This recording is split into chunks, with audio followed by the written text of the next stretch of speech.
Breaking news. FIFA is preparing to take the World Cup out of America's hands. Matches once promised to U.S. cities are now being moved to Canada and Mexico, along with billions in revenue, jobs, and tourism.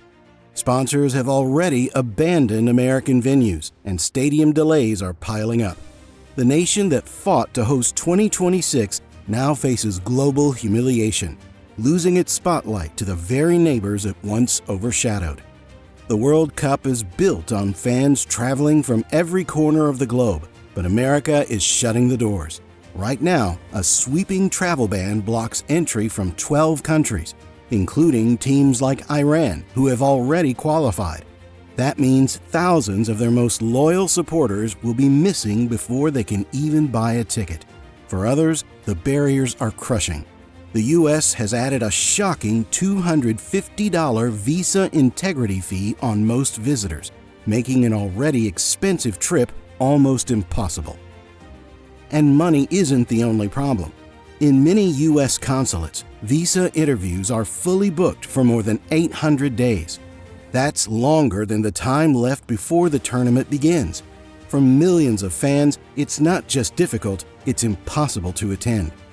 FIFA insiders warn that this chaos could leave stadiums half empty, with silent sections where passionate fans should be. The street festivals, fan zones, and cultural programs that make the World Cup a global celebration are being cut back because organizers know the crowds won't show. Instead of roaring stadiums filled with color and energy, the world may see empty seats broadcast live to billions. This isn't just a problem of logistics, it's a problem of image. The United States promised to welcome the world in 2026, but its own policies are locking the gates. And the more America closes itself off, the more FIFA looks north to Canada and south to Mexico for solutions. What most fans don't know is that FIFA has a powerful backup rule. If a host country fails to meet the required standards, matches can be moved with just 90 days' notice. This rule was designed for emergencies like wars or disasters, but now it is being quietly prepared for America's problems. Inside FIFA's Zurich headquarters, officials are already mapping out new stadium allocations in Canada and Mexico. Backup hotel blocks, transport plans, and media setups are ready to activate at any moment. Insiders say these are not just theories, but real simulations running right now. That means games promised to U.S. cities could vanish overnight. And once FIFA gives the green light, the decision is final. For America, the risk isn't only losing matches, it's losing credibility before the world's eyes. The first cracks in America's World Cup hosting dream appeared when global sponsors began walking away. Emirates Airlines shocked organizers by pulling a $15 million deal from U.S. venues and redirecting it to Canada instead. Soon after, Visa shifted large parts of its promotional budget from American matches to Canadian and Mexican ones. Other big brands, from sportswear giants to beverage companies, are quietly scaling back their U.S. campaigns. These companies are not sentimental. They follow stability, not chaos.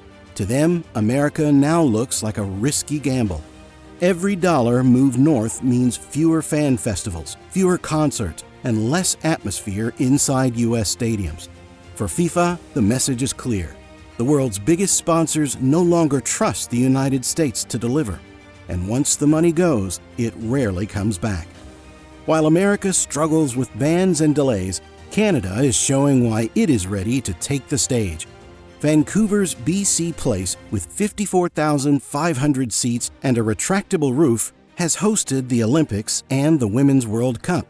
In Toronto, BMO Field is being upgraded to hold 45,000 fans and gain better locker rooms and broadcast systems. Canada's visa system is simple and much faster, with many visitors not needing visas for short stays. Its political scene is stable, public services are reliable, and stadium projects are on time.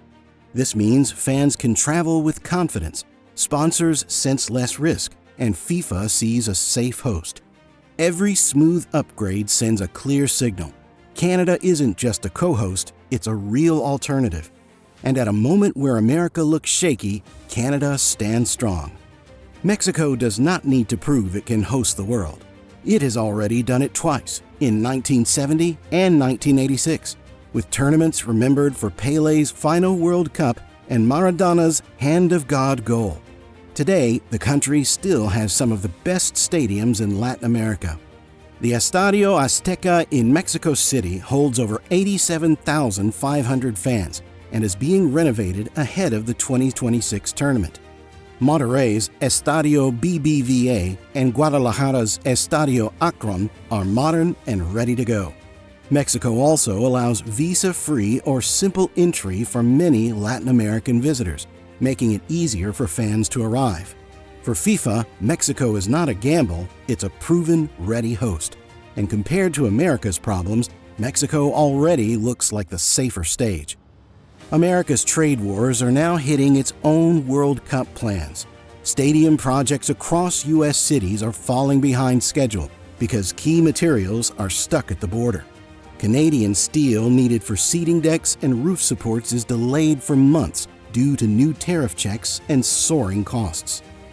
High-tech LED screens and lighting rigs ordered from abroad are also sitting in containers waiting for clearance. Every week lost means millions more in overtime pay and rental costs for heavy machines. Rising interest and material costs could tack on hundreds of millions per venue. Organizers face painful choices: downgrade materials, cut features, or push unsafe rush jobs. None of these options will meet FIFA standards.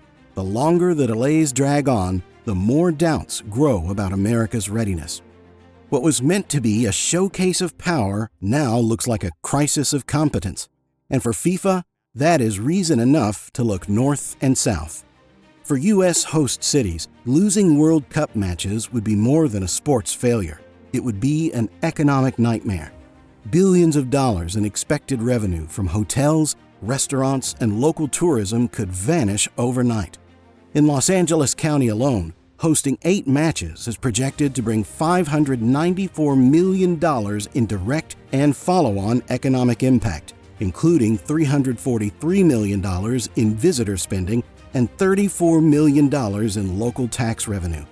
Dallas-Fort Worth could expect $1.5 to $2.1 billion in revenue, with Houston and other Texas cities pushing regional totals toward $3.5 billion.